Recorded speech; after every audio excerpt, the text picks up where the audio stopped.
Tonight, we follow the gentle, rhythmic path of the water, travelling along the majestic Roman aqueducts. But first, come in from the night, step out of the cold wind, and close the heavy oak door softly behind you. You are safe here, wrapped in the warmth of the library, where the only sound is the crackling of the fire. The tome for this tale is already waiting on the desk, heavy and bound in slate-grey leather that feels cool to the touch. The candlelight flickers across the pages. Let us open it together. Our story begins. Close your eyes and let the world around you fade into a soft grey mist. Imagine we are ascending, leaving the heavy, cluttered air of the valley far below. We are climbing higher, up where the air turns crisp and thin, sharp enough to wake the senses, but quiet enough to calm the soul. Here, the noise of civilization, the clatter of wheels and the hum of voices does not exist. There is only the mountain. High above the timberline, where the trees have shrunk to gnarled, ancient shrubs clinging to the rock, the landscape is painted in shades of slate, silver, and deep emerald green. The morning here is eternal. A heavy blanket of fog clings to the jagged peaks, muffling every sound, wrapping the world in a cocoon of white silence. It smells of wet stone, of minerals leached from the heart of the earth, and of the sharp, clean scent of snow that never quite melts in the shadows. Listen closely. Can you hear it? Beneath the low moan of the wind pushing through the crags, there is a delicate, rhythmic sound. It is a soft trickling, a musical bubbling that seems to come from nowhere and everywhere at once. It is the voice of the mountain. Here, hidden behind a curtain of weeping ferns and thick velvety moss, the earth opens its hands to offer a gift. This is the source. The water does not rush here. It does not roar with the fury of a river. Instead, it seeps gently from a fissure in the granite, a wound in the moccasin, rock that bleeds pure liquid crystal. It gathers in a small natural basin, a pool carved not by hands but by the patient, endless dripping of centuries. The water is so clear it looks invisible, betraying its depth only by the distortion of the pebbles resting on the bottom. Each pebble is smooth, polished to a shine, resting in the silence of the deep. The moss that surrounds this hidden spring is thick and soft to the touch, like the finest woven wool, soaking up the moisture until it glistens with 1,000 tiny droplets, each one reflecting the grey sky above. If you were to press your fingers into it, cool water would well up around your skin, chilling and refreshing. This place feels sacred, untouched, a secret chamber in the vast palace of nature where the water is born, free from the dust and dirt of the world below. It is a place of profound stillness, where time seems to pause, waiting for something or someone to witness its perfection. Into this sanctuary of mist and stone steps a figure. He is not a soldier, though he wears the tunic of Rome. He carries no sword, only the tools of measurement and observation. His sandals, worn leather strapped over calloused feet, make a soft crunching sound on the loose gravel, the only foreign noise in this symphony of water and wind. He is a surveyor, a seeker of water, a man whose mind is filled with angles and gradients, but whose soul is attuned to the whispers of the land. He stops. His breath creates small clouds of steam in the chilly air, vanishing as quickly as they form. He has climbed for hours, perhaps days, following the faint traces of dampness in the soil, the darker patches of vegetation, the subtle cues that the earth gives to those who know how to listen. Now he stands before the hidden spring, and a look of reverence crosses his weathered face. He does not rush to claim it. He simply watches. He observes the way the water moves, how it spills over the lip of the rock basin with a consistent, steady flow. He kneels down, his movements slow and deliberate, fearful of breaking the spell of the place. The leather of his satchel creaks softly as he shifts his weight. He reaches out a hand, hesitating for a moment, before dipping his fingers into the pool. The cold is shocking, an instant, biting chill that travels up his arm, waking every nerve. It is the cold of melted snow, of deep underground caverns where the sun has never reached. He lifts his hand, watching the water drip from his fingertips, sparkling like liquid diamonds in the diffused light. He brings the water to his lips. He tastes it, closing his eyes to focus entirely on the sensation.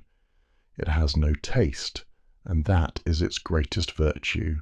It is not bitter with sulphur, nor salty with minerals, nor muddy with the runoff of the rains. It tastes of nothing but cold purity. It is sharp, clean, and revitalizing. It tastes like the mountain itself. He runs his tongue over his teeth, checking for grit, for sand, for any imperfection. There is none. It is perfect. He looks closer at the basin. He studies the stones beneath the surface. He is looking for the blood of the water, sediment, slime, or moss that might indicate the water is stagnant or prone to fouling. But the stones are clean. The flow is strong enough to scour the bed, keeping it pristine. He takes a small piece of white linen from his pouch, a square of fabric kept clean for this very purpose, and dips it into the flow. He watches how the water soaks into the fibres, looking for stains, for any discoloration. The cloth remains a stark, bright white, darkened only by the wetness. This process is a ritual, a silent conversation between the man and the element. He is testing the water's character, its reliability. For the water he seeks must serve a purpose far greater than quenching a single thirst. It must possess the strength and purity to travel miles, to survive the darkness of covered channels, to emerge in the heart of Aquae, bustling city, still tasting of this high, cold air. He sits back on his heels, the cold stones seeping through his tunic, but he hardly notices. His mind is already racing, leaving the quiet solitude of the spring and travelling down the slopes. He looks out over the valley, though it is hidden by the mist. In his mind's eye the fog clears. He sees the topography not as a chaotic jumble of hills and ravines, but as a puzzle of elevations and declines. A quiet pact is formed in this moment. It is a decision that weighs heavy on his shoulders, yet lifts his spirit. He decides to capture this flow, but capture is perhaps too violent a word for what he intends. He intends to guide it. He intends to build a cradle of stone for this water, to carry it gently, without letting it touch the ground, all the way to the lips of civilization. He visualizes the path. He sees the line of the aqueduct stretching out from this very spot. It begins here, with a small intake, a stone box built to protect the source from falling leaves and animals, bearing the spring so that it may never see the sun again until it flows from a fountain in the forum. It is a melancholy thought to take this wild, free thing and bind it in darkness, but it is also a noble one. He takes out a wax tablet and a stylus. The scratching of the stylus on the wax is loud in the silence. He notes the location, the orientation of the sun, the estimated volume of the flow. He calculates the drop, the pull of gravity that will be his only engine. The water wants to go down, he will simply provide the path. He is allying himself with nature, using her own laws to bend her bounty to his will. The surveyor stands up, brushing the dirt from his knees. He looks one last time at the open pool, at the moss drinking its fill, at the mist swirling around the jagged rocks. He knows that soon men with pickaxes and shovels will come. The silence will be broken by the ring of steel on stone. The landscape will change. But for now, it is just him and the promise of the mountain. He breathes in the scent of pine and ozone one last time, engraving the memory of this untouched purity into his mind. This is the standard. This is the goal. Every drop that reaches the city must be as cold, as clear, and as sweet as the drops falling from his fingers now. He adjusts his cloak against the wind, turns his back on the spring, and begins the long descent, carrying with him the blueprint of a miracle, a river that will fly through the air on arches of stone, born here in the quiet grey heart of the clouds. The forest is a tapestry of chaos. Roots twist like gnarled fingers through the soil, branches interlock in a confused embrace, and the land rises and falls with the unpredictable rhythm of a storm-tossed sea. To the untrained eye it is a wild, untamable thing, but we are here to bring order. We are here to draw a single, perfect line of truth through this tangled wilderness, and to do so we must turn to our silent companions, the tools of the earth. Imagine, if you will, the smell of seasoned oak. It is a rich, deep scent, smelling of years of drying in the sun and the oil of many hands. This is the scent of the chorobates. It stands before us now, resting on the uneven ground, a long bench of wood some 20 feet in length. It is not ornate. It possesses the simple, rugged beauty of utility. It is heavy, solid, and still. Cut into the top of this great beam is a channel, a groove carved with the utmost precision by a master carpenter. This groove is the heart of the instrument. The surveyor, moving with the slow grace of a priest at an altar, lifts a clay pitcher. The sound of water pouring is loud in the quiet forest, a glug and a splash that settles into a soft gurgle as the liquid fills the channel. Now we wait. This is a lesson in patience. The water in the groove is restless at first, disturbed by the pouring. It sloshes back and forth, tiny waves seeking equilibrium. The surveyor leans in close. He does not breathe. He watches the surface of the water, waiting for it to become a mirror. It reflects the canopy of leaves above, the grey sky peeking through the branches. Slowly, agonizingly slowly, the ripples fade. The water becomes glass. He checks the depth. He looks at the markings etched into the wood. If the water touches the rim equally on all sides, the bench is level. If it tilts, even by the width of a hair, the water will betray the error. It is a dialogue between the wood and the water, a test of absolute flatness in a world of curves. When the wind blows, rustling the leaves and swaying the plumb lines that hang from the sides of the bench, the surveyor must wait again. He cannot rush gravity. He watches the heavy lead weights at the end of the cords. They swing like pendulums, marking the rhythm of time, back and forth, back and forth. Slowly the arc diminishes. The sway becomes a tremble, and the tremble becomes stillness. Only when the lead hangs perfectly vertical, pointing straight to the heart of the earth, and the water lies perfectly flat, mirroring the heavens, is the measurement taken. It is a moment of perfect alignment, a fleeting second where the chaotic world is held in balance. We move forward, stepping over a fallen log, pushing aside a curtain of ivy. The air here is cooler, smelling of damp earth and crushed pine needles. We need to see where we are going.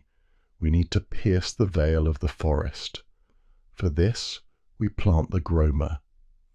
It is a slender thing compared to the heavy bench. An iron staff, cold and pitted with rust, is driven deep into the soft loam.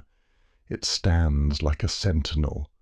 Atop it rests a cross of wood, 4 arms stretching out to the 4 corners of the world. From the end of each arm hangs a string, and at the end of each string a small weight. The surveyor steps back. He closes one eye. He brings his face close to the strings, so close that the hemp fibres blur in his vision. He is looking for a line. He aligns the first string with the second, creating a visual tunnel. He peers through this narrow gate, searching the distance. Far away, 100 paces through the undergrowth, an assistant stands holding a tall pole.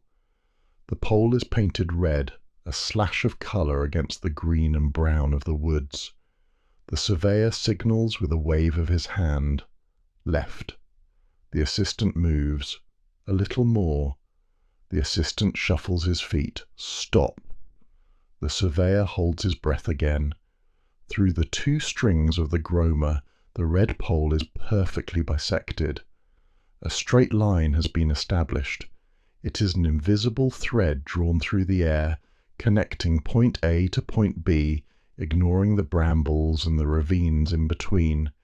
It is the imposition of logic upon nature. The forest feels different now. It is no longer a barrier. It is a canvas. The surveyor turns the cross 90 degrees. He looks through the other set of strings. Now he can see the perpendicular path. He is mapping a grid, creating a sense of direction where there was only wandering.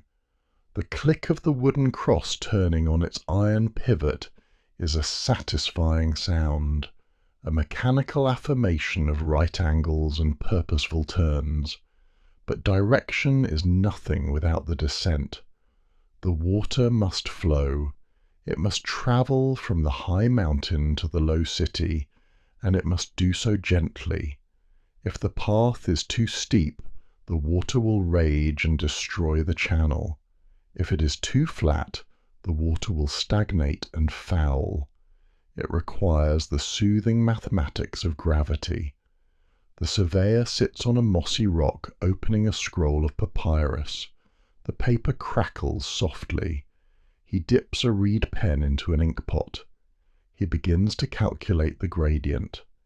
It is a slow, deliberate dance of numbers. He writes down the elevation of the source. He writes down the distance to the next valley. He divides. He subtracts. He is searching for the perfect slope. 1 foot of drop for every few thousand feet of length. It is a slope so gentle that the eye can barely perceive it. 2. Walk, it would feel like walking on level ground.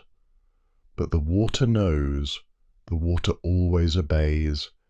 He imagines the water gliding down this theoretical slope. He traces the line with his finger on the rough paper. It is a soothing sensation, this planning. It is the feeling of solving a riddle. The chaos of the mountain, the cliffs, the gullies, the unexpected ridges must be tamed by this math. He must carve a consistent, gentle decline out of a jagged reality. He looks up at the trees, at the sunlight filtering through the leaves in shafts of gold. He sees the landscape not as earth and stone, but as a series of numbers, a geometry waiting to be revealed. He marks a point on the map. Here we must cut through the hill. There we must build a bridge. The ink dries on the page, turning from a wet sheen to a dull black. The plan is set. The tools have spoken.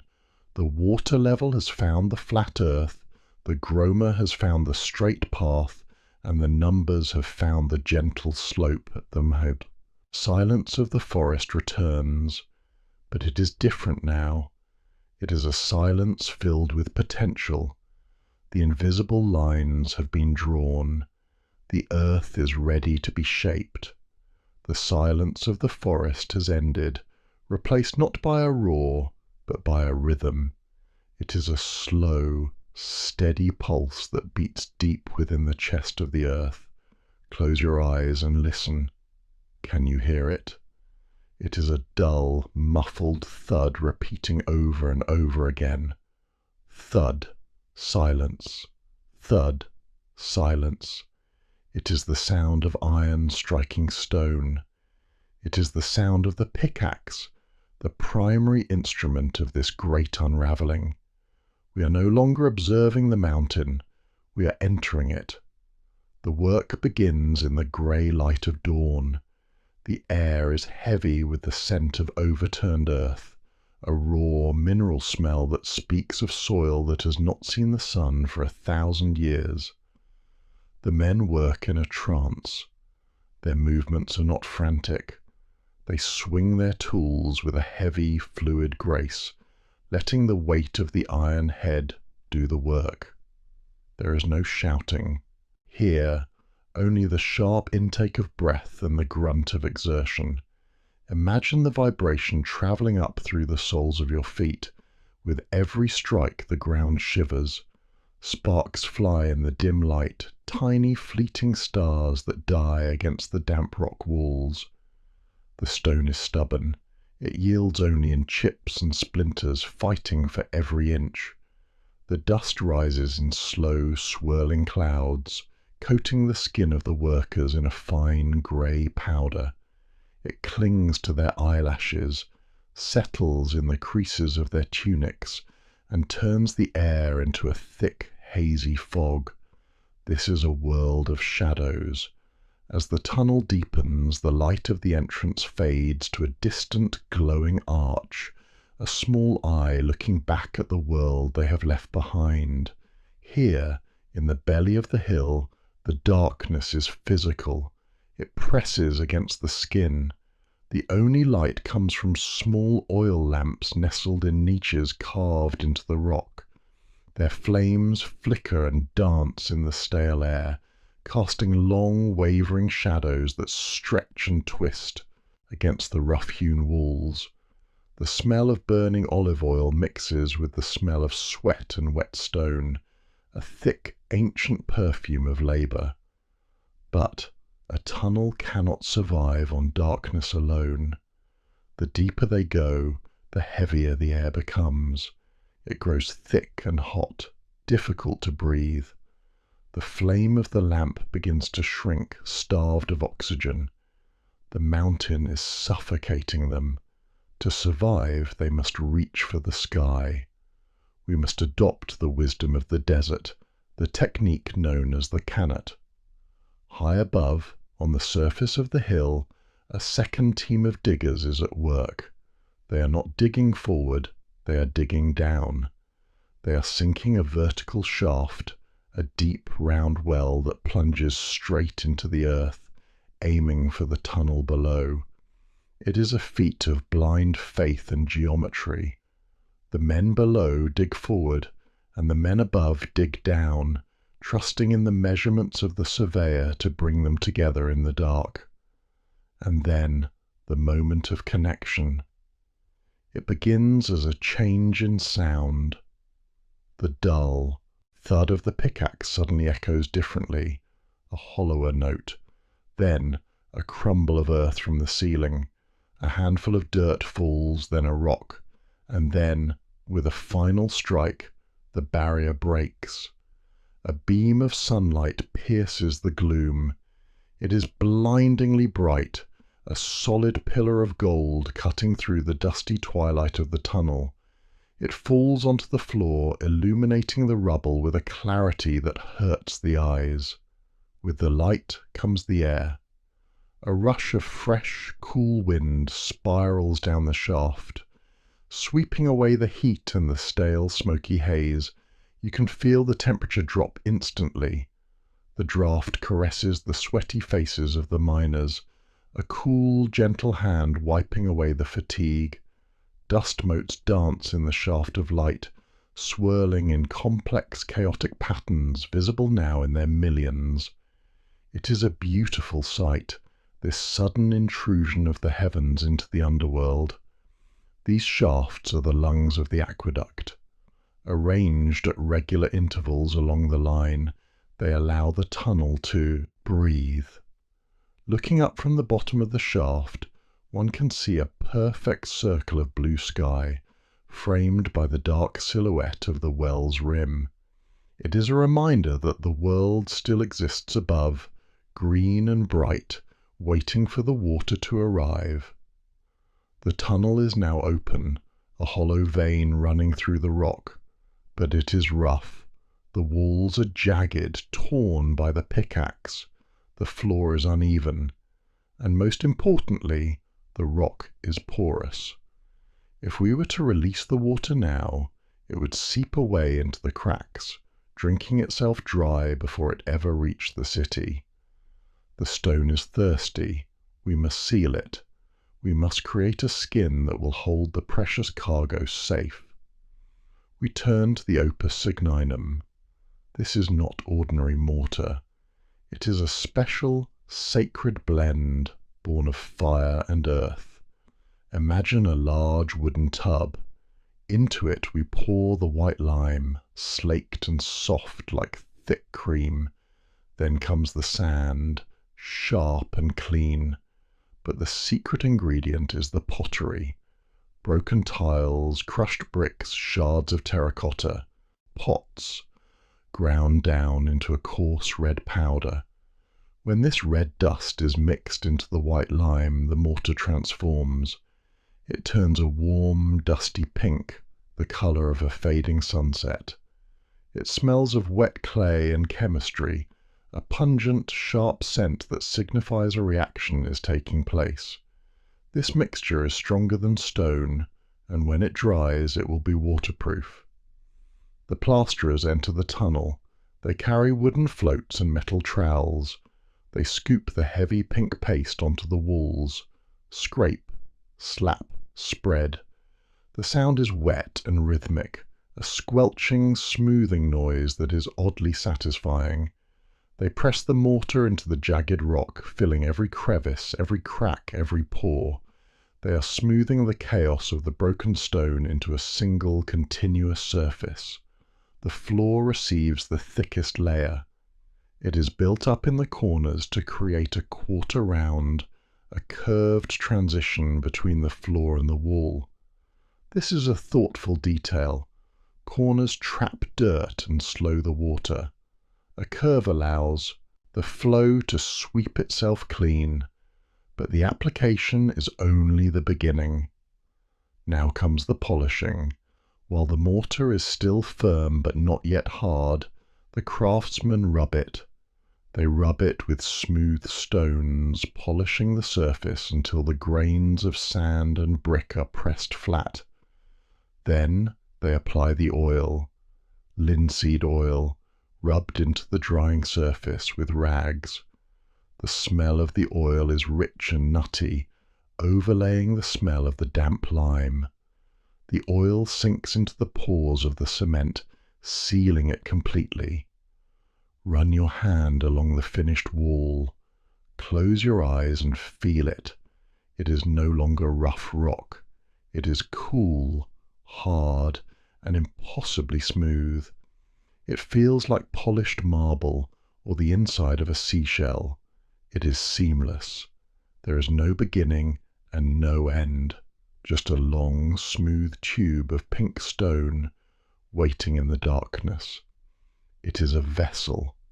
It is a watertight cradle built to carry a river.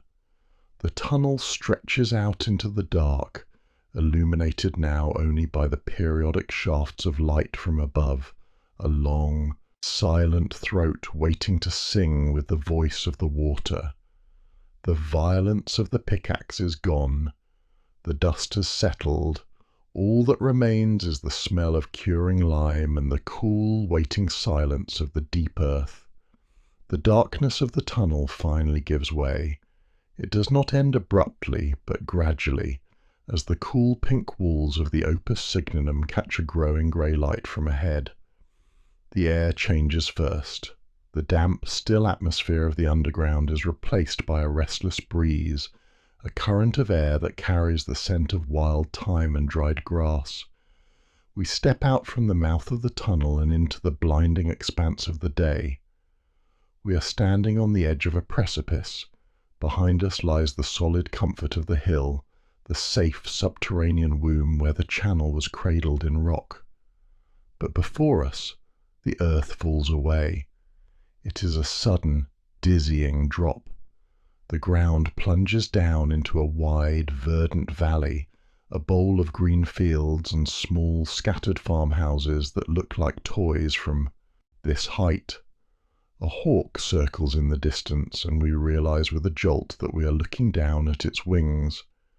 The water, flowing faithfully from the mountain spring, arrives at this ledge. It seeks to continue its journey to the city on the far horizon. But the city lies across this void. If the water were to follow the ground, it would rush down the slope, losing all its height, losing the precious energy it needs to reach the fountains and the baths. It would become nothing more than a muddy stream at the bottom of the ravine. To save the water, we must refuse the earth. We must continue the line of the channel through the empty air. We must build a bridge not for men, nor for carts, but for a river. The silence of the valley is about to be filled with the groan of timber. Before a single stone can be laid, a forest must rise from the valley floor. It begins with the smell.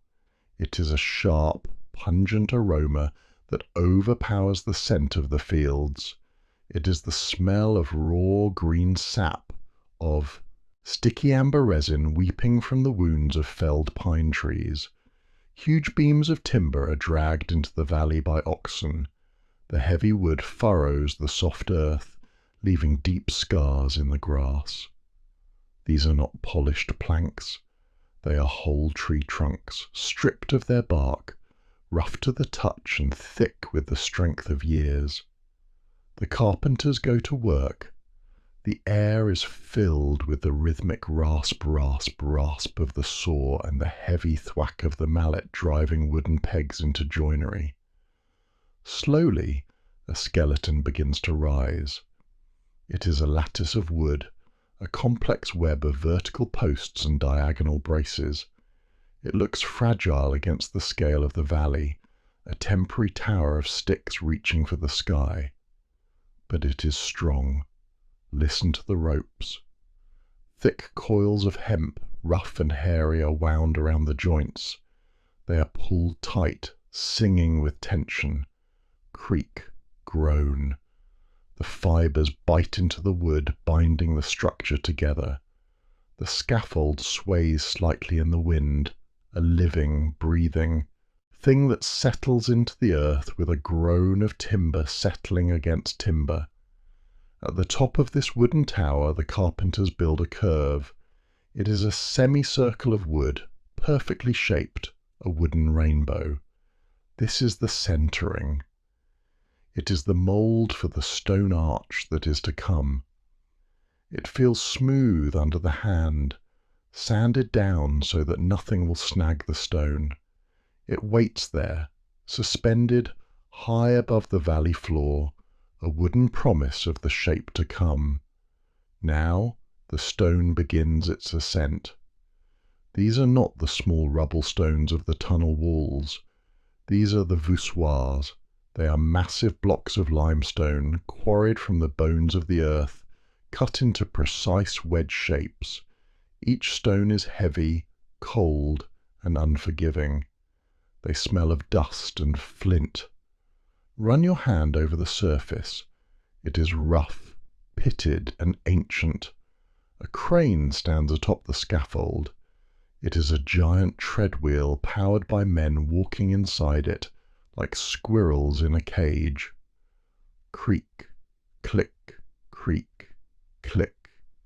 The ratchet turns, the heavy ropes strain. Slowly, miraculously, the great stone block lifts from the ground. It sways in the air, a pendulum of crushing weight rising inch by inch towards the clouds. The masons waiting on the scaffold reach out. Their hands are coated in chalk dust. They guide the floating stone, easing it down onto the wooden centering. There is a grinding sound, a low, guttural vibration that you can feel in your teeth as stone slides against wood. They place the stones one by one, building up from both sides of the arch simultaneously.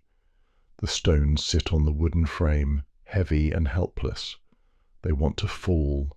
They yearn to return to the earth. Only the wood holds them up. The structure feels precarious, a balancing act of massive weights. The anticipation in the air is palpable, a silent tension that grows with every block laid. Finally, there is only one space left. The gap at the very top of the arch. The crane lifts the final stone. The keystone. It is the shape of a perfect wedge, wider at the top than at the bottom. It is the lock. The masons guide it into the gap. It hovers for a moment, suspended, before they signal to lower it. It slides into place with a definitive heavy thud. It fits perfectly, kissing the stones on either side, skin to skin, stone to stone. Now comes the moment of truth. The master builder gives the signal. The carpenters below begin to knock out the wedges that hold up the wooden centering. This is the most terrifying sound of all, the sound of support being taken away. Knock, knock, creak. The wooden frame drops away, just an inch. For a heartbeat, the silence is deafening. The wood is no longer touching the stone. The arch is floating, but it does not fall. In that fraction of a second, the weight of the stones transforms. Gravity, which wanted to pull them down, now pulls them together. The keystone pushes against its neighbours. The neighbours push against the stones below them. The force travels down the curve, channeling the immense weight of the rock into a crushing embrace. Friction takes over. The rough surfaces of the limestone bite into each other, locking together with a grip stronger than any mortar. The arch settles. You might hear a groan, a deep geological shifting sound as the stones find their eternal resting place. It is the sound of the structure waking up, becoming a single unified entity. The wooden scaffold is dismantled, stripped away like a bandage from a healed limb. The timber is lowered, the ropes uncoiled. The smell of pine fades, replaced by the clean, cold scent of the wind. What remains is a miracle.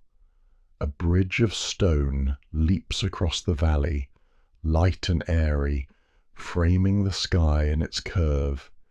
It carries the weight of the water channel high above the birds. It looks impossible, a defiance of nature, yet it stands with the solidity of a mountain. It is held together not by glue, but by its own desire to fall, trapped forever in a beautiful frozen plummet that never hits the ground.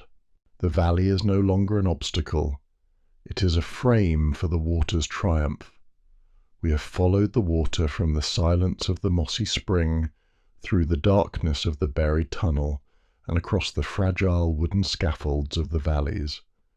But now the land falls away completely. We have arrived at the river garden. Here the earth gapes wide, a deep, craggy canyon carved by the patience of flowing water over millions of years. The gap is immense, a wound in the landscape that seems impossible to cross.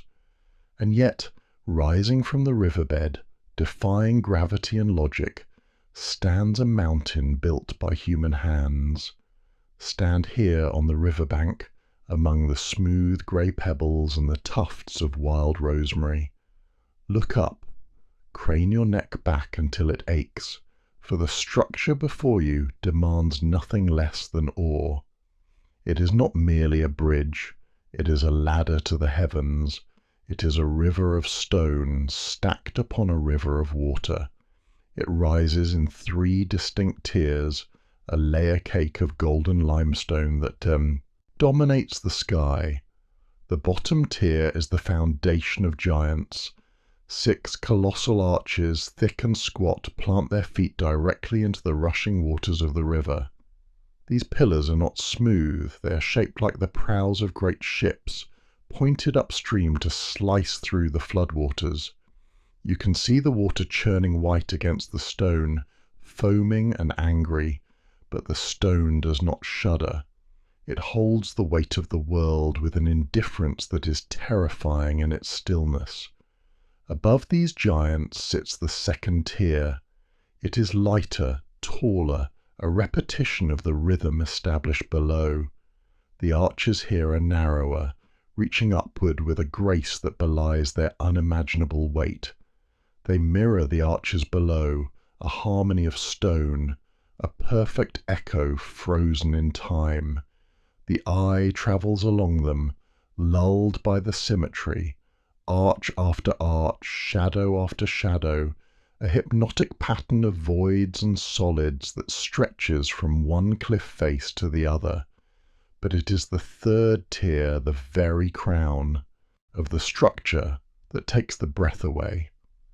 High above, so high that the stones look like children's blocks, runs a rapid staccato rhythm of small arches, while the giants below take long, slow strides across the river. This top tier scampers. 35 small arches, tight and fast, carry the water channel itself. They look delicate against the clouds, a lace of limestone stitched across the blue. It is a masterpiece of proportion, heavy at the bottom to hold the earth, light at the top to touch the sky. It feels not built but grown, as if the cliffs themselves decided to reach out and hold hands. Let us leave the river bank. Let us ascend. We climb the steep, scrubby path up the side of the canyon, our sandals slipping on loose scree, the scent of crushed thyme rising with every step. We climb until the river is a ribbon of silver far below, until the birds are flying beneath our feet. We step onto the very top of the aqueduct. We are nearly 160 feet in the air. The world feels different here. The air is thinner, sharper. The wind is no longer a breeze, it is a constant, invisible force. It howls through the small arches of the top tier, a high, lonely whistle that sounds like a flute played by a giant. It tugs at your tunic, pushes against your chest, reminding you that you are an intruder in the domain of the birds. But we are safe. We step inside the channel itself. Here, at the very pinnacle of the bridge, lies the water's path. It is a stone trough, rectangular and deep, covered by heavy slabs of rock to protect the flow from the sun and the dirt. It is a tunnel in the sky. Step inside. The wind suddenly vanishes, replaced by a profound, damp silence. The howling gale outside is reduced to a muffled hum. You are enclosed in cool, dark stone. The floor of the channel is lined with that same smooth, pink, waterproof cement we saw in the mountains, slick and polished. The water flows over it silently, a continuous glassy sheet moving, at a walking pace. It is calm. It is unaware of the terrifying drop just inches away on either side of the stone walls.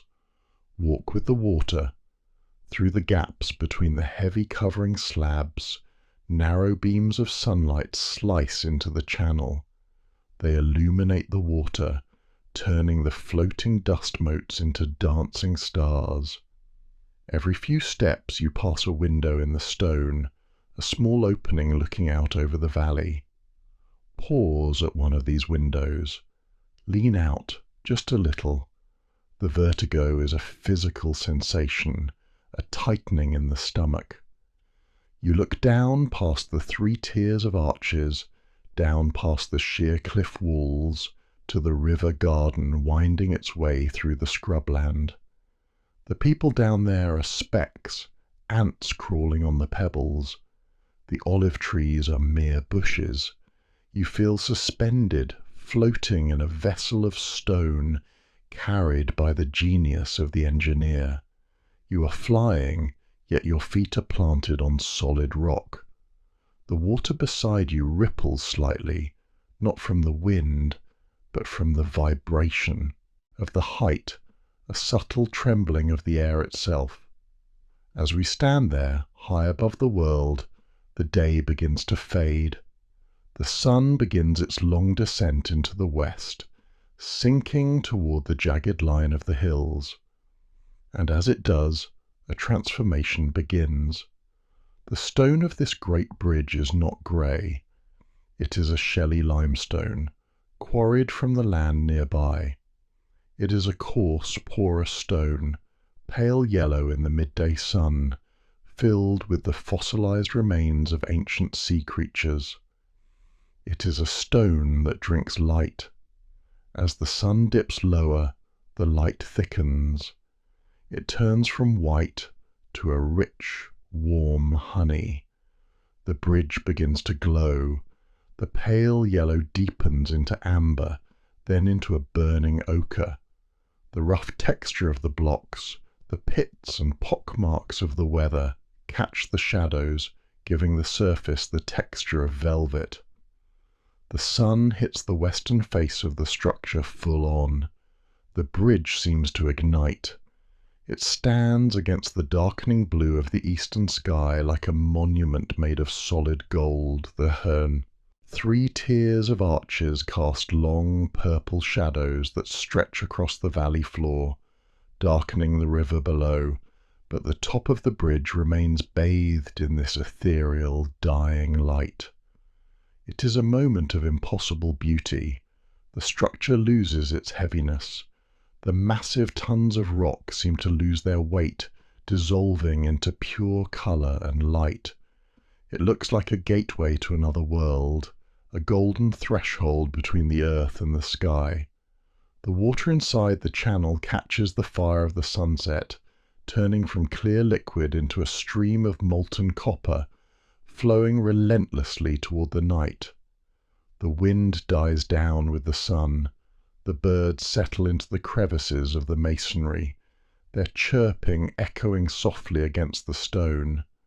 The river below turns a deep, bruised purple. But the bridge holds the light for a few moments longer, the last bastion of the day. It stands as a testament to the pact we made in the mountains, that we would carry the water, safe and pure, through the dark earth and across the empty air. And as the final sliver of the sun disappears behind the hills, leaving the great arches in a soft twilight gloom, the water continues its journey.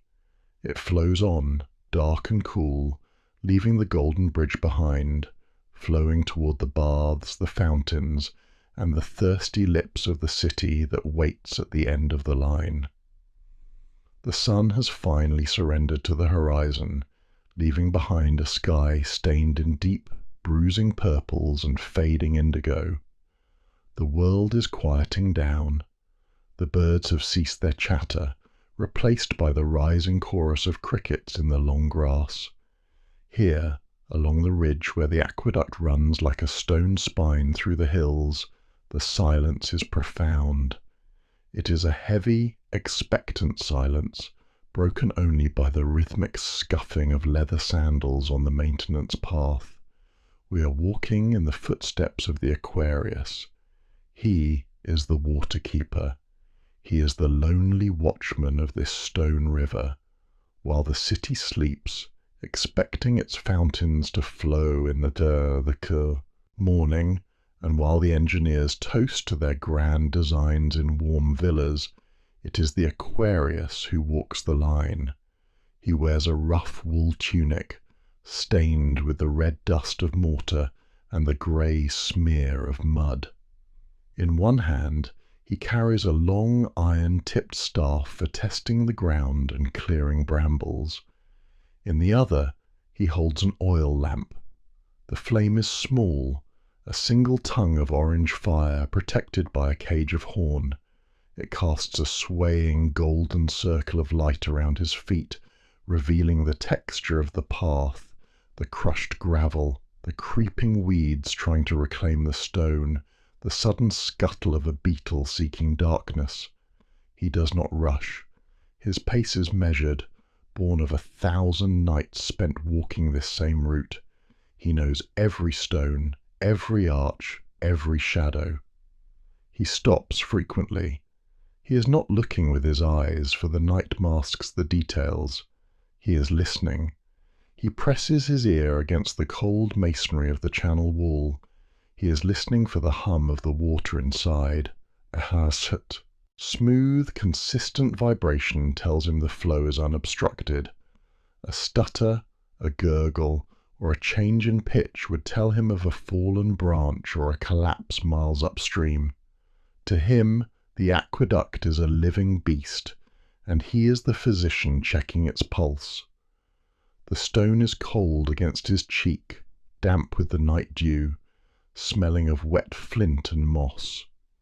He continues his patrol until he reaches a wider section of the channel, a small, blocky building that straddles the waterline. This is the Piscina Limaria. It is the settling tank, a chamber of quietude designed to purify the flow before it reaches the delicate pipes of the city. He pushes open the heavy wooden door. The hinges groan, a low, rusted complaint that echoes in the stillness. Inside, the air is different.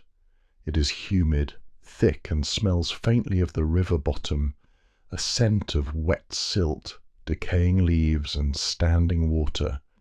It is a cave-like smell, ancient and earthy. He lifts his lamp high. The light reflects off the water, which here flows into a wide, deep basin. The rush of the channel slows down here. The water becomes lazy, spreading out, losing the energy that carried it from the mountains. This is the design. By slowing the water, we force it to drop its burden. The Aquarius steps onto the narrow walkway that rims the basin. He looks down into the black depths. He cannot see the bottom, but he knows what lies there. The sand, the grit, the heavy particles that manage to survive the journey. They are slowly drifting down, settling in a thick layer of sludge on the floor of the tank. It is a silent, endless snowfall of earth, cleansing the water of its impurities. He kneels. He takes a long wooden pole with a flat scoop at the end. He dips it into the water, breaking the glass-like surface. The ripples spread out, distorting the reflection of his lamp. He moves the pole slowly, feeling the weight of the water, feeling for the depth of the sediment below. It is a tactile inspection. He can feel the resistance of the mud through the wood of the handle. It is soft, yielding, heavy. It is time to purge. He moves to the side of the basin to a large iron wheel set into the floor. It is cold to the touch, slick with condensation. He grips it with both hands, bracing his feet. He grunts with effort. Creak, clank. The wheel turns. Deep below the water, a sluice gate slides open. For a moment, there is nothing. Then a low rumble begins, a vibration that shakes the stone floor. It is the sound of the mud being sucked away, flushed out through a drain in the bottom, sent back to the river where it belongs. The water in the basin swirls, a dark vortex spinning in the torchlight. The smell of the mud intensifies, rising up sharp and pungent. He watches until the water clears, until the heavy drag of the drain lightens. He spins the wheel back, the gate slams shut, the water settles, the mirror returns, the breath of the aqueduct is clean once more. He leaves the settling tank, closing the tub door on the damp darkness, and steps back out into the night air. It feels crisp and dry after the humidity of the chamber.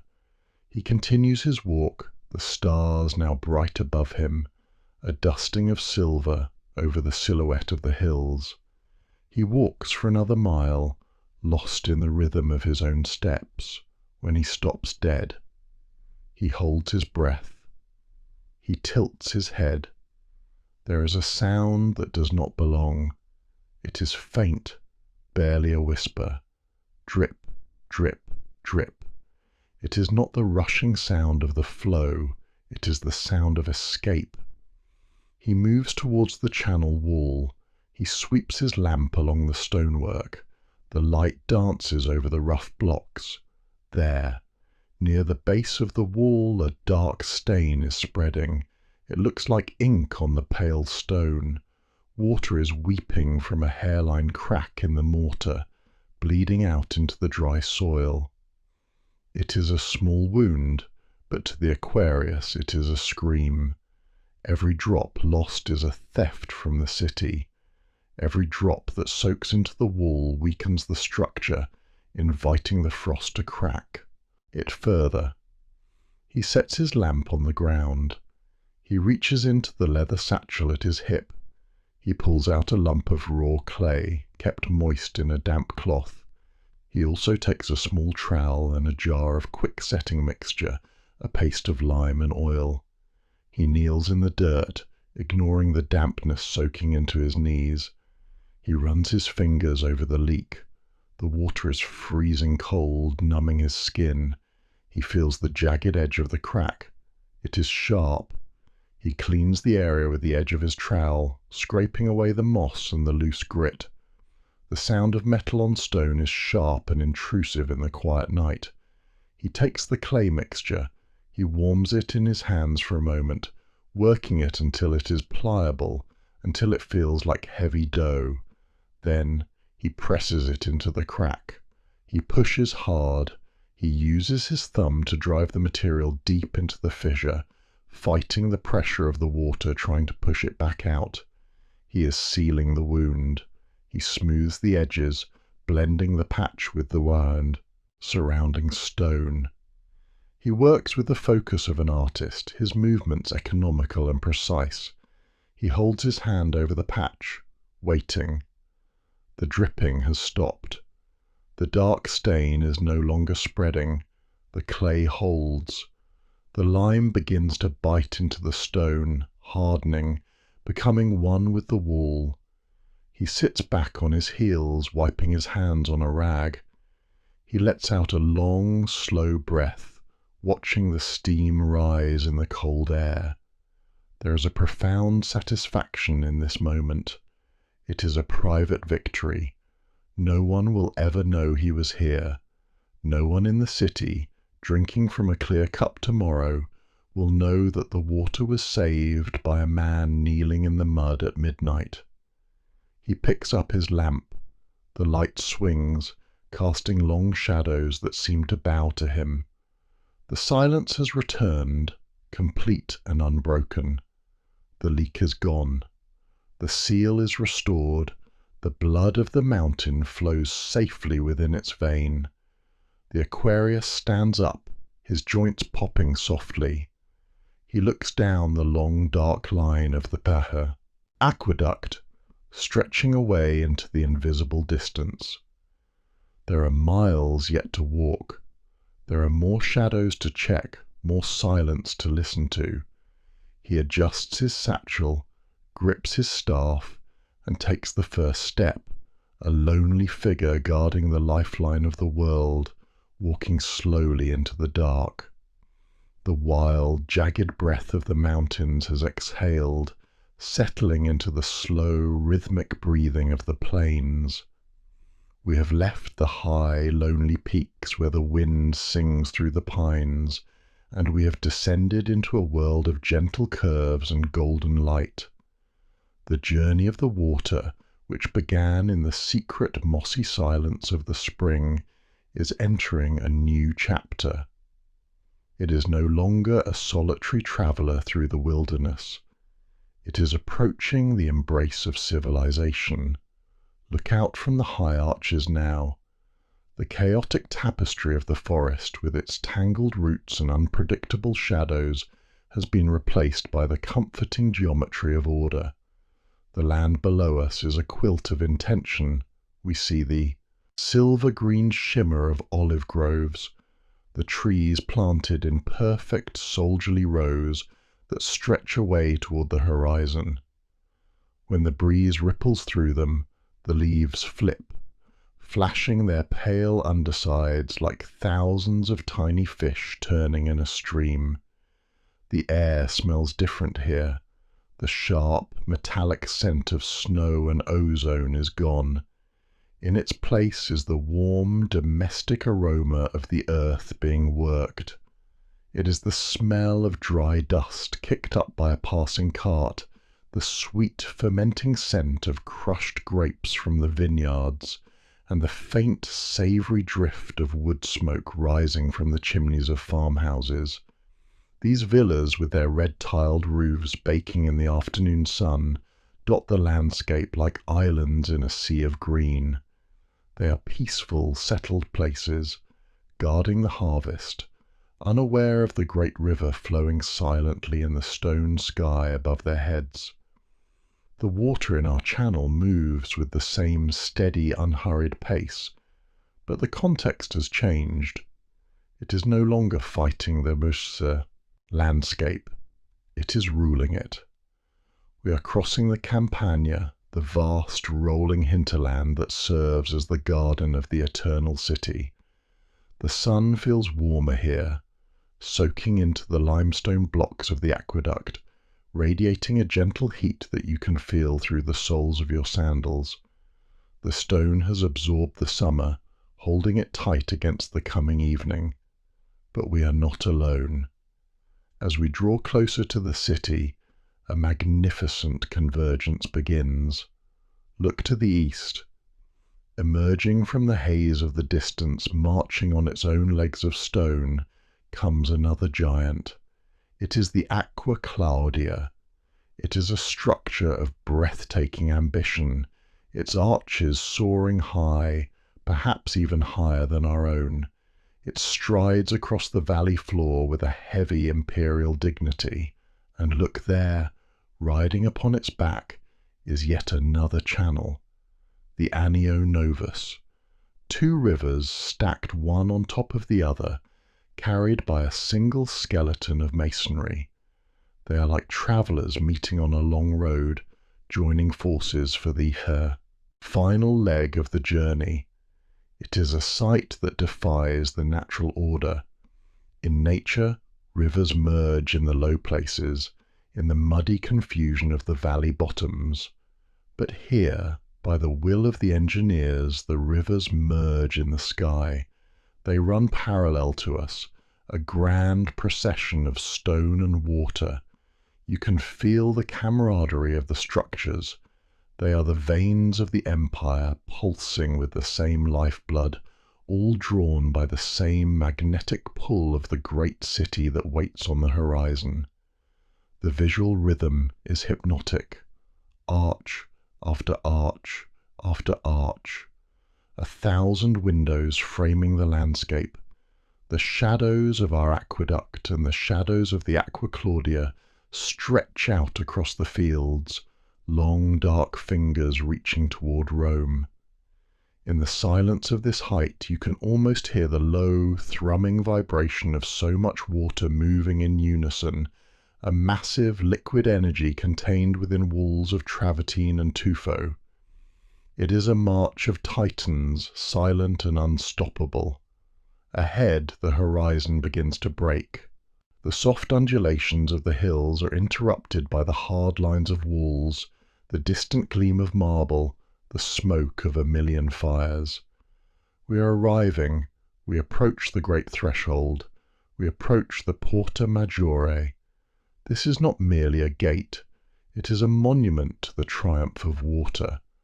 It stands like a fortress, a massive double archway that spans the roads entering the city. But it is the attic, the upper level, that demands our reverence. For here, in the heavy stone channels that form the roof of the gate, the aqueducts cross. The architecture changes here. Gone is the smooth, polished elegance we saw in the valley crossings. The Emperor Claudius, who built this great gate, desired a style that spoke of ancient strength. He chose rusticated masonry. Look closely at the stones. They are not cut flat. They are left rough, bulging and uneven, like the raw cliffs of the quarry itself. They look as though they were stacked by giants, not carved by masons.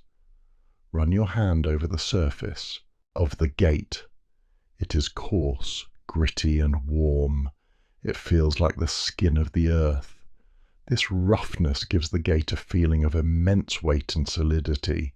It feels permanent, a structure that was not built but rather erupted from the ground, fully formed. Above the two great arches of the gate, where the wagons and the travellers pass below, the channels of the Aqua Claudia and the Anio Novus are stacked. This is the interchange. This is where the waters meet the walls. The sound here is different.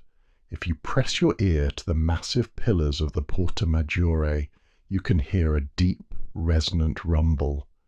It is the sound of the water slowing, turning, preparing to be divided. It is a comforting sound. It is the sound of abundance. Below, the city is noisy and chaotic, a swirl of voices and wheels. But up here, atop the gate, there is only the heavy, consistent presence of the water. It is a fortress of fluid. The shadow of the gate falls heavy on the road. It creates a cool, dark tunnel. For the travellers entering Rome, a moment of respite from the glare of the sun. But for the water, there is no stopping. It flows through the attic of the gate, passing over the heads of emperors and slaves alike. It does not care for the titles of men. It cares only for the gradient. It cares only for the path. We have reached the edge of the world's heart. The silence of the mountains is a distant memory, replaced by the heavy, stone-clad silence of the city's edge. The smell of the air is now thick with the scent of civilization, baking bread, burning oil, humanity.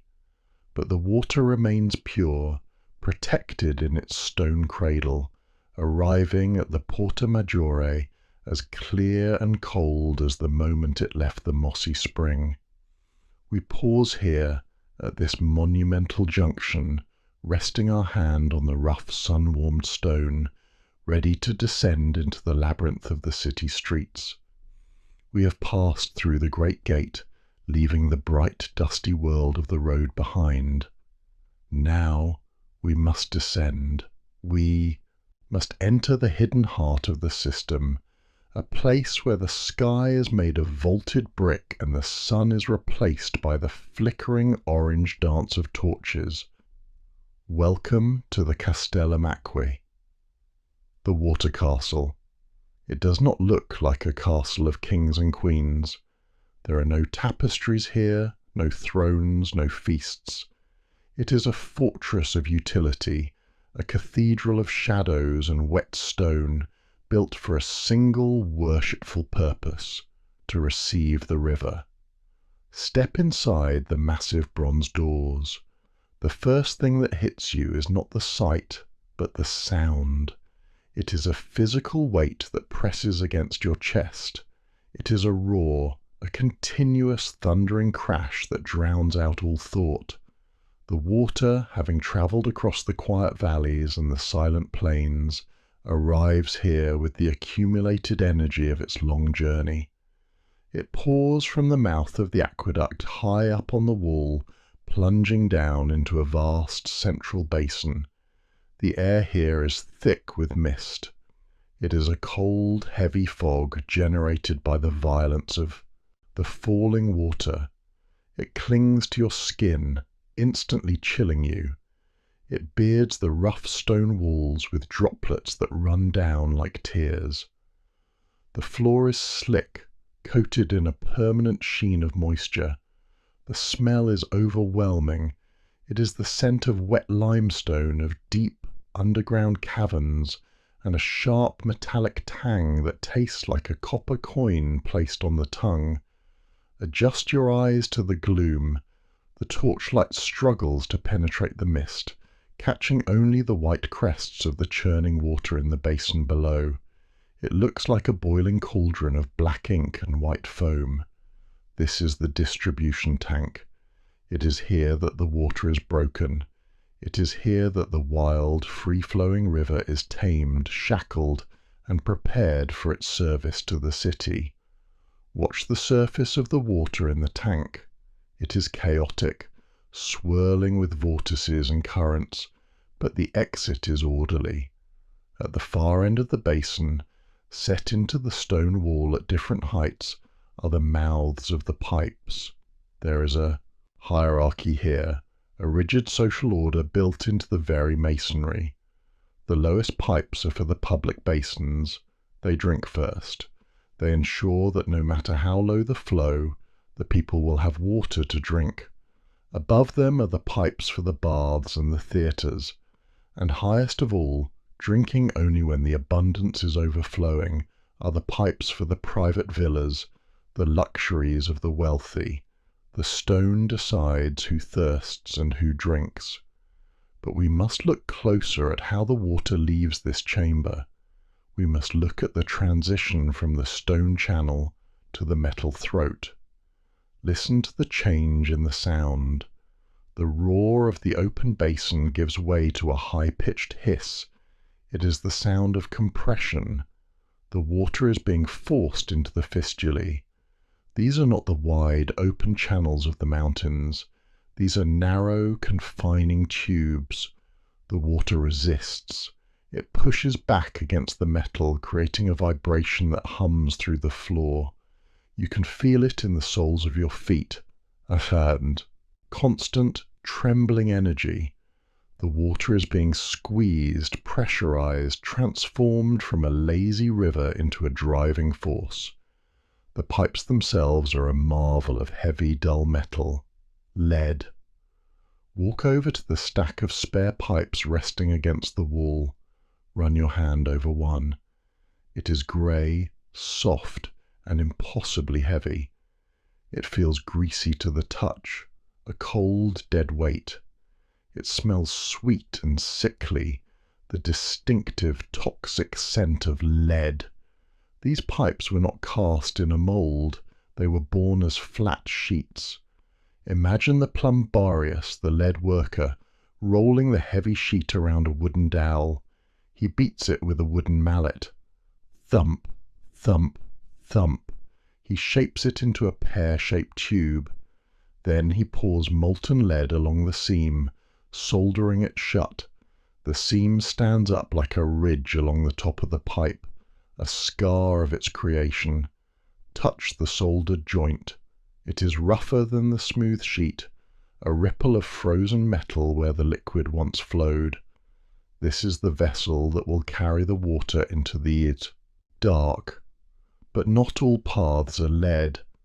Look to the corners of the chamber where the larger mains disappear into the darkness. There we see the warm red hue of terracotta. These are the clay pipes, thick-walled and sturdy. They smell of baked earth, a dry, dusty scent that contrasts with the wetness of the room. They are joined, one sliding into the next, sealed with quicklime and oil. They feel rough under the fingertips, like the surface of an unglazed pot. They are the arteries of the suburbs, the humble carriers of the flow. Now, imagine the world beneath the street. We stand on the floor of the Castellum, but beneath us lies a labyrinth. A vast, intricate web of lead and clay spreads out like the roots of a giant tree. It travels under the paving stones of the Forum, under the busy markets, under the silence of the temples. Thousands of miles of pipe, hidden in the dark earth. They twist and turn, following the streets, diving under sewers, rising up walls. In this subterranean darkness, there is no day or night. There is only the pressure. The water pushes against the lead walls, seeking a way out. It rushes through the dark, blindly following the path laid out for it. Every pipe is a sentence in a story. This thin, twisting lead pipe, barely the width of 3 fingers, winds its way to a street corner fountain where a slave girl will fill her jar. This massive, thick-walled main, as wide as a man's waist, thunders toward the baths of Caracalla, carrying enough water to fill a lake. And this small, secret pipe, diverted with a quiet bribe, snakes its way to a private garden, feeding a single, illegal fountain that sings only for a senator. Back in the Castellum, the noise is hypnotic. The roar, the hiss, the drip. It is the heartbeat of Rome. Standing here, surrounded by the cold, sweating walls and the massive machinery of distribution, you realize that the city is not just stone and marble. It is a living organism. And this damp, dark chamber, is its heart. The water swirls one last time in the basin, catching a gleam of torchlight before it is sucked into the black mouth of a pipe. It vanishes. It leaves the company of its brothers and enters the solitude of the lead. It will not see the light again until it bursts forth into the sun a mile away, singing a new song of civilization. The journey through the wild mountains, the deep tunnels, and the high arches is over. The journey through the veins of the city has begun. Step out of the blinding white glare of the Roman noon and into the shadow. We are leaving the dust and the noise of the streets behind us. Ahead lies a mountain of brick and marble, a palace not for a king, but for the people. This is the baths of Caracalla. It rises like a man-made cliff face blocking out the sun, a monument to the empire's obsession with the cleansing power of water. Push past the heavy bronze doors. They swing open with a weight that speaks of permanence. The transition is instant. The chaotic din of the city, the shouting merchants, the rattling wheels, the barking dogs, is severed. In its place, a vast, echoing hush washes over you. It is not silence exactly. It is a cavernous sound, the kind of acoustic atmosphere you find in a great cathedral or a deep cave. Every footstep, every splash, every murmur is caught by the vaulted ceilings far above and returned to you as a soft, ghostly whisper. Look up. The ceiling seems miles away. It is a soaring expanse of coffered concrete, painted in brilliant reds and blues, gilded with gold that catches the shafts of sunlight filtering through the high clerestory windows. Dust motes dance in these beams of light, swirling in the humid air like tiny, suspended stars. The scale of the room makes you feel small. It makes you feel insignificant. It is designed to humble you, to remind you that you are a guest in the house of the emperor. Lower your gaze to the floor. You are standing on a sea of polished stone. It is a mosaic of staggering complexity. Millions of tiny tesserae, cut from marble, glass, and porphyry, form patterns of waves, of tritons, of sea monsters. The floor is cool and smooth beneath your sandals. It reflects the light like a mirror, a liquid surface of stone that stretches away into the dim distance. The air here is thick.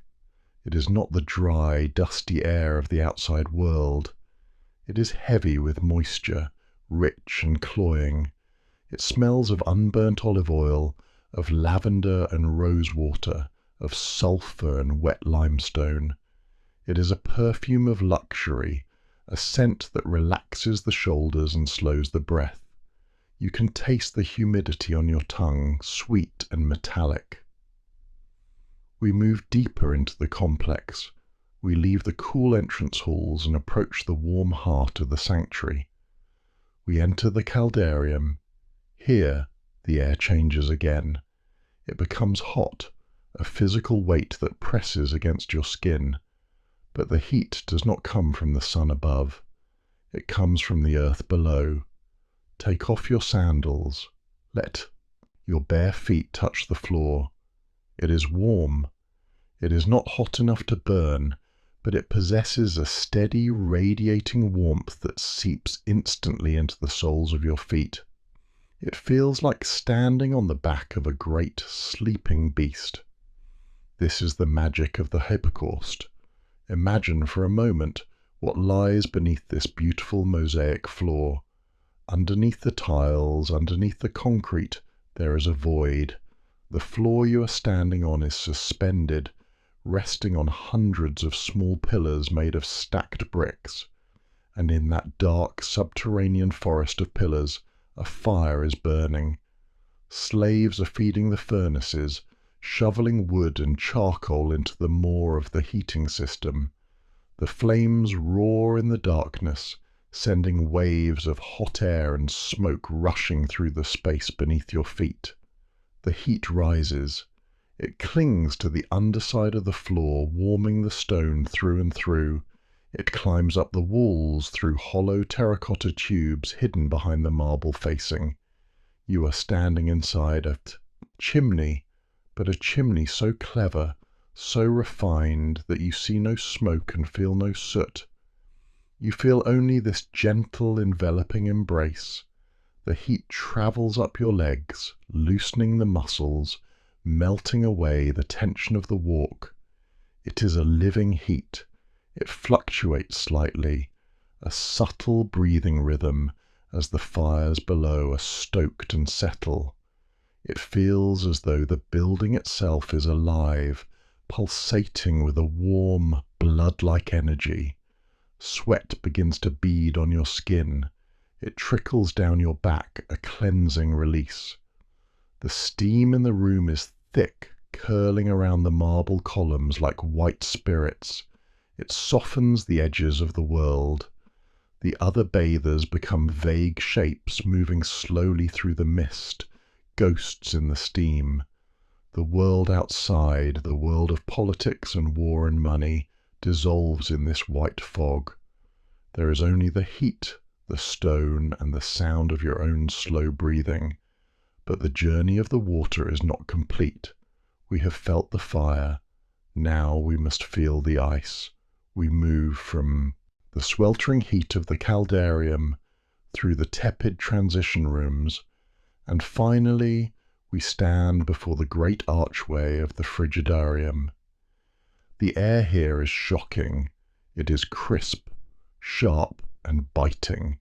It wakes you up instantly. The steam is gone, replaced by a clarity that hurts the eyes. And there, in the centre of the vast hall, lies the pool. This is the final destination. Remember the mountain spring. Remember the mossy rocks where the water first trickled out of the earth. Remember the darkness of the long tunnel, the high, windy silence of the aqueduct bridge. It has all been for this. The water has travelled 40 miles to rest in this basin. It looks like a slab of blue glass. It is perfectly still. The light from the high windows strikes the surface, penetrating deep into the clear water, illuminating the pale blue marble of the pool floor. It looks inviting and terrifying. You step to the edge. You can feel the cold radiating from the water, a stark contrast to the heat still, lingering in your bones. You hesitate. It is the hesitation of instinct, the body's fear of the shock. Then you step in. The sensation is instantaneous. The cold grips your ankle like an icy hand. It sends a jolt of electricity up your leg, snapping your nerves to attention. You take another step. The water rises to your knees, then your waist. It is breathtakingly cold. It is the melted snow of the Apennines, preserved in stone, brought to the heart of the sweltering city. You take a deep breath, filling your lungs with the cool, damp air, and you submerge. Silence. The world above, the echoes, the light, the architecture, vanishes. There is only the rushing sound of water in your ears and the crushing, clarifying weight of the cold. It squeezes your chest. It forces the air from your lungs. It tightens your skin, closing every pore, sealing you against the world. For a moment, you are suspended in the void. You are weightless. The heat of the hypercaust is a distant memory, washed away by this liquid ice. Your mind clears. The fog of the steam room is gone, replaced by a razor-sharp alertness. You feel every inch of your body, defined and vividly present against the cold water. You surface. You break the tension of the water, gasping for air. The sound of the hall rushes back in, the distant splash of another bather, the echo of a voice. Water streams from your hair, running down your face. It tastes fresh. It tastes of the minerals of the mountain. It tastes clean. You float there for a moment, treading water in the center of the pool. You look up at the vaulted ceiling towering so high above. You are just a speck in this grand machine, but you are a cleansed speck. The dirt of the city, the sweat of the labor, the heat of the day, it has all been washed away. You are floating in the gift of the aqueduct. You are held in the arms of the mountain, right here in the center of Rome. The journey is over. The water has delivered its promise. You are renewed. The great wheel of the sky turns slowly, extinguishing the fires of the day. The bruised purple of the twilight has deepened into the velvet black of true night. Rome, the restless, noisy beast of a million souls, finally closes its eyes. The shouting of the merchants is gone. The rattle of iron wheels on cobblestones has faded into memory. The smoke from the cooking fires has drifted away, leaving the air cool and still. Now, in this profound silence, the city reveals its true voice. It is the voice of water. Walk with me into the empty piazza. The moonlight spills across the paving stones, turning them into a sea of silver and grey. In the center stands a fountain. During the day it was lost in the clamour, a mere decoration. But now, in the hush of the dark, it is the loudest thing in the world. Listen to it. Splash, gurgle, flow. The water spills from the mouth of a stone lion, falling into a basin that brims with liquid moonlight. It does not stop. It does not grow. Tired. While the senators sleep in their villas and the beggars sleep in the doorways, the water continues its work. It whispers to the empty square. It tells stories of the high mountains, of the dark tunnels, of the long journey it has taken to be here, dancing in the moonlight for no one but the stars. Dip your hand into the basin. The water is cold, carrying the memory of the snow. It ripples around your fingers, a gentle, living caress. It is a constant presence, a heartbeat of fluid running through the veins of the sleeping city. It is a promise that life continues, even in the stillness of the night. But the fountain is not the end. It is merely a pause. Watch the water spill over the rim of the basin. It vanishes into a grate, slipping down into the darkness beneath the street. It joins the runoff from the baths, the overflow from the cisterns. It travels through the great sewers, the cloaca maxima, flowing back out of the city gates. It seeks the river. It finds the Tiber, dark and sluggish, winding its way to the coast. The fresh, sweet water of the spring mixes with the heavy currents of the river, losing its clarity but gaining a new purpose. It flows west, always west, carried by the pull of the earth. And finally, it meets the sea. Imagine the vast, open expanse of the Mediterranean. The river surrenders to the salt. The water that began as a drop of snow on a granite peak is now a wave crashing against a sandy shore. It dissolves into the infinite blue, becoming part of the tides, rocking ships and holding strange creatures in the deep. But the journey is a circle. The sun will rise tomorrow. Its heat will touch the surface of the sea. The water will rise, invisible and weightless, turning into mist. It will become a cloud drifting high above the world, white and soft. The wind will catch it. The wind will push it inland, over the plains, over the sleeping cities, driving it back toward the high ground. And there, against the cold peaks of the mountains, the cloud will weep, the rain will fall, the snow will gather, the moss will drink, and deep inside the rock the spring will fill again. The cycle is eternal. Rain, mountain, stone, city, sea. It happens over and over, a slow, majestic rhythm that beats the time of the world. It has happened for 1,000,000 years, and it will happen for 1,000,000 more. You are part of this rhythm now. Think of the aqueduct standing out there in the darkness. Think of the great stone arches we built together. They are standing tall in the moonlight, stretching across the valleys, silent and immovable. They do not sleep. They do not waver. They hold the weight of the water, and they hold the weight of the night. They are your guardians. You do not need to be strong right now. The stone is strong for you. You do not need to carry any burden. The arches carry the load. You can let go.